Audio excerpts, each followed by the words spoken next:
comes back to my premise, right? Like, if I step back for 1 second, the whole reason I give this subject so much thought is because it's the only thing that keeps me up at night, right? Like, I love domains. I think domain names are the bee's knees.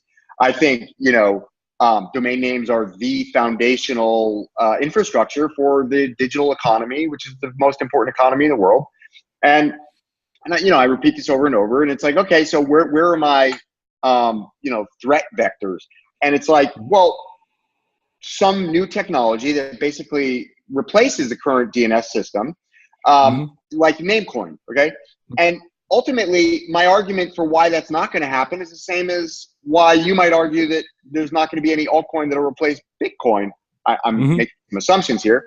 And it's like network effect, right? It's so much infrastructure and so much mind share has been built on domain names, specifically .com, that it would be so difficult to upend that. And the same can be said for Bitcoin, or at least that's how I feel, is that it's like, you can make something, the barrier to entry is virtually zero.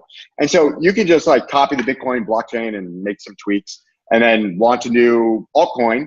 And now you're like Bitcoin Cash 2 or Bitcoin, Bitcoin Lisbon. There are 84 hard forks of Bitcoin. So there's a lot of them, including like obscure ones like Bitcoin Pizza or whatever.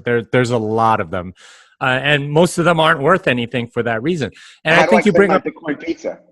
Yeah, you bring up a really good point, though. There is something called a Schelling point, and if you've studied sort of like behavioral economics or something, that's a concept. But basically, the concept is you and I are in a city, we can't communicate to each other. What do you do to meet up? You want to make sure that you guys are meeting up. What do you do? And generally, if you're in New York City, what people end up doing is saying, okay, well, I'll go to Grand Central at noon because that's the most central place, the most obvious place, and noon is just like the most central time. Like that's where you go. And that's what Bitcoin is in many ways. That's what .com domain names are. People by default go to .com because everyone else goes to .com.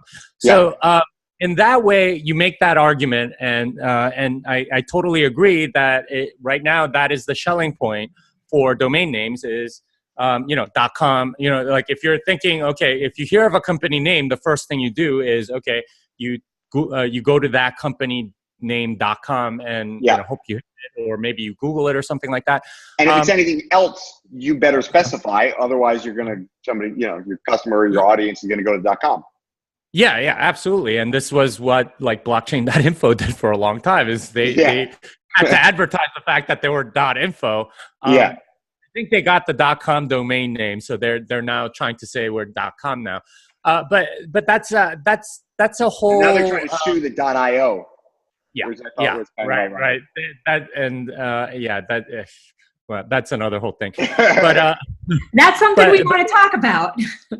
Okay, all right. But let me finish my point on this particular thing. The Schelling point, social coordination has a big effect. But that said, here's the thing. ICANN controls .com. So it's entirely possible that at some point that the rules get so restrictive that people aren't able to utilize this stuff. Now, I'm not saying that it's anytime soon or whatever. But it's possible that that organization gets taken over and it makes it so difficult for people to go and get a domain name that a new Schelling point might occur. And this has happened before, right? Like for a long time on the darknet, the Silk Road was the Schelling point. That's where people went because that's where the sellers were. That's where the buyers went. Kind of like eBay. That's where sellers go. That's where buyers go. But once they shut down, there was a new Schelling point, Alphabet. And when they shut down, there's another Schelling point. This anything centralized has a tendency to like. I think it's like what Buffett says. Like you want to invest in a company that's so good that even an idiot will run it because eventually an idiot will. And that's kind of the idea here is that with something decentralized, like there's nobody running it, but with something like it's possible that an idiot will run it. They will make it super restrictive that .com will no longer be the Schelling point at some point. So, like it's been there for 20 years, so I expect it to last at least another 20. But eventually that may happen. So there's a fragility to .com domains that I don't think Bitcoin necessarily has. So that's the distinction I wanted to make.